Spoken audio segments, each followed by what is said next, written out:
Our research shows that a maintenance loan is nowhere near enough to cover student living costs, so the chances are you'll need to be careful with your money whilst you're at uni. The good news is that student budgeting is what we do best, so here's everything you need to know, including some of our favourite tips and tricks. Hey guys, welcome back to the channel. It's Tom here again from Save the Student, and in this video I'm going to be taking you through something that every student and probably every adult needs to know: how to budget. Oh, and drop a like and hit the subscribe button for loads more stuff like this. Now, I just want to start by saying that there are loads of tools that you can use to track a budget, but fundamentally, the same steps apply to all successful budgets, and we'll go through those in a bit more detail later on. That said, in this video, we will be using our free student budgeting spreadsheet, which lays everything out for you. It does all the calculations and makes everything super simple. And unlike other budgeting spreadsheets, it's designed specifically for students, so it should be the perfect one for what you need. It's able to split big payments like student loans and bursaries into weekly or monthly chunks, and you can input your starting balance, which is really handy if you're starting your budget midway through the uni year, or if you started uni and you have a bit of cash in your account and you plan to use that for living costs. And as I've kind of alluded to, it does have an option for a weekly or a monthly spreadsheet, which is really handy, and we'd probably recommend going for a weekly spreadsheet rather than a monthly one. It just allows you to keep a closer eye on your money and make sure that you don't kind of go really overboard at the start of a month. So if you do want to use it, we've got a link to download the spreadsheet in the description of this video. But if for whatever reason you want to use something else like an app, we do go through some of your best options in our guide to the best student budget calculators, which again, we've linked to in the description of this video. So step one is to work out how much money you've got coming in. So we're talking student loans, any bursary, grants or scholarships you might be getting, income from a part-time job. And if you do work irregular hours, you might want to take an average or maybe even a minimum to be safe.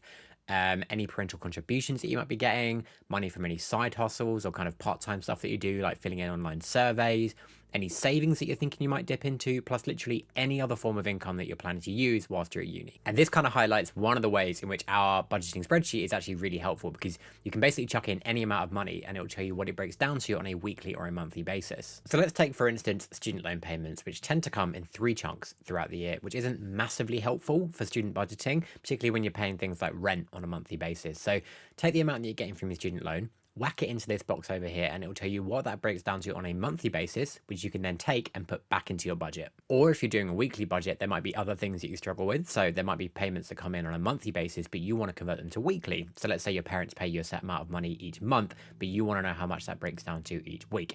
Again, just take the amount of money, put it in this box over here. It will break it down into a weekly amount, again accounting for the fact that there aren't exactly 4 weeks in a month, so it does that little calculation for you. Take whatever figure it gives you and then put that back into your budget.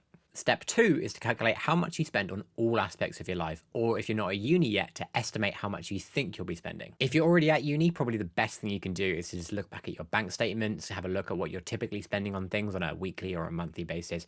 But if you're not at uni, or if you just need some help estimating some of your costs, feel free to use our guide to the average student cost of living. Now, this uses data from our National Student Money Survey, where every year thousands of students tell us what they spend money on, from rent to nights out. And while it might not tell you exactly how much you'll be spending on things once you get to uni, it should give you a pretty good idea. Helpfully as well, our student budgeting spreadsheet lists all of the main categories of spending, plus a couple of slots for other, just in case there's anything else that we haven't thought of that you do spend money on. You're going to want to factor in as much as possible at this stage, because you don't want any nasty surprises at the end of the week or at the end of the month when it turns out you spent more than you expected. So if you head to the budgeting guide on our website, which again, we've linked to in the description of this video, we go through the typical things that come under each category within our spreadsheet, so hopefully you won't miss anything out. Now, depending on how you want to do it, there are 2 ways to put your budget into the spreadsheet. The first of which is to get an average weekly or monthly value for each category and then extend that across. The other option, which is probably what we'd recommend, is if you want to give yourself a better idea of what you'll be spending each week or each month, and you want to keep a closer eye on your spending,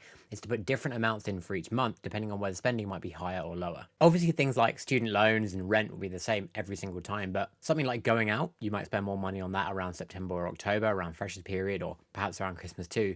At which point you'll also want to factor in a little bit more money to spend on things like gifts. Again, on balance, we think this is probably the best way to do it, because it means you can set money aside when you don't need it and then use it when and where you do need a little bit of extra cash. Once you've put in all your numbers, you'll be able to see if the amount of money you spend is more than the amount of money you have coming in. If you are fortunate enough to have more money coming in than going out, that's absolutely fantastic. Try your very best to keep it that way. And in the meantime, take the money that you're not using each week or each month and put that into a savings account so you get an interest on it in the meantime. And to that end, we do have a guide on our website going through the best savings accounts available to you right now, so give that a read in the description of this video. On the other hand, if you're spending more than the money you have coming in, you're either going to have to look at reducing your outgoings, increasing your incomings, or both. A good place to start is to compare your spending to the figures I mentioned earlier in our guide to the average student cost of living, and then use that to look at the areas where you could be cutting down. So let's say you're spending on groceries is above the student average. Could you look at maybe buying more own brand options? Or perhaps you're spending on bills is above the student average. Is your phone out of contract? Could you maybe look at switching to a SIM only deal, which tends to be a lot cheaper on a monthly basis? It might feel like each of these tips only saves you a few quid here and there, but over a month, it does make a difference. And over a year, it could amount to hundreds of pounds saved. So for loads more stuff like this, head to our website where we genuinely have tips on saving money on every aspect of life. Of course, some things will be hard to reduce by much, if at all. So we're talking about things like rent, which would be very difficult to bring down.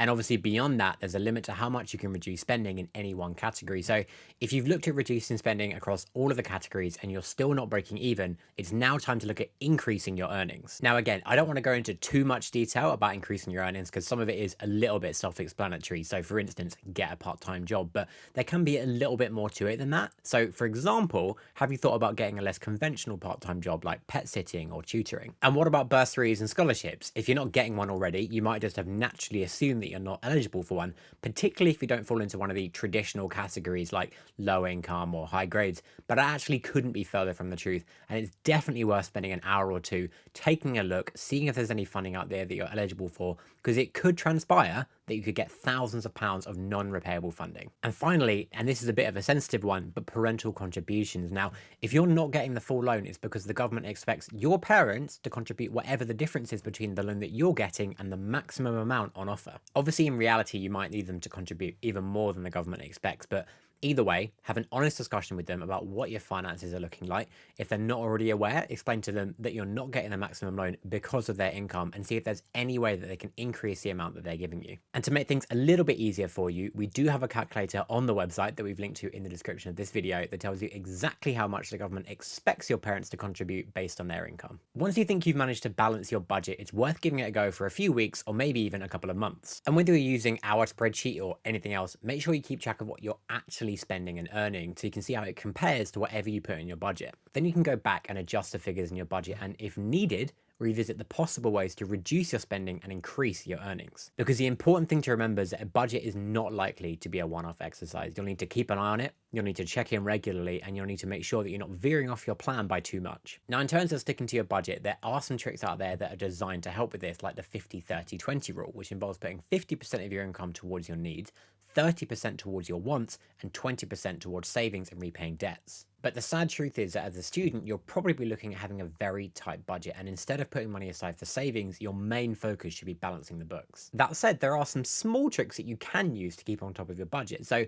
for instance, if you think you can save any money at all as a student, take that money out of your account at the start of each week or each month and move it to a dedicated savings account. That way you won't accidentally spend the money and you can earn interest on it in the meantime. We'd also recommend opening an app-based bank account, which again, we have a guide to and we've linked to it in the description of this video. Once you've opened that account, move a set amount of money to it each week or each month and use that for all of your spending. Again, this means you won't accidentally go over budget, but do make sure you keep your student bank account open so you can take advantage of the 0% overdraft and get the best of both worlds. And there you go. You should now be all set to start your student budget. And remember, there are loads of tips on our website, from creative ways to increase your earnings to every imaginable way to cut your spending. So best of luck with it all, and don't forget to like and subscribe for loads more stuff like this.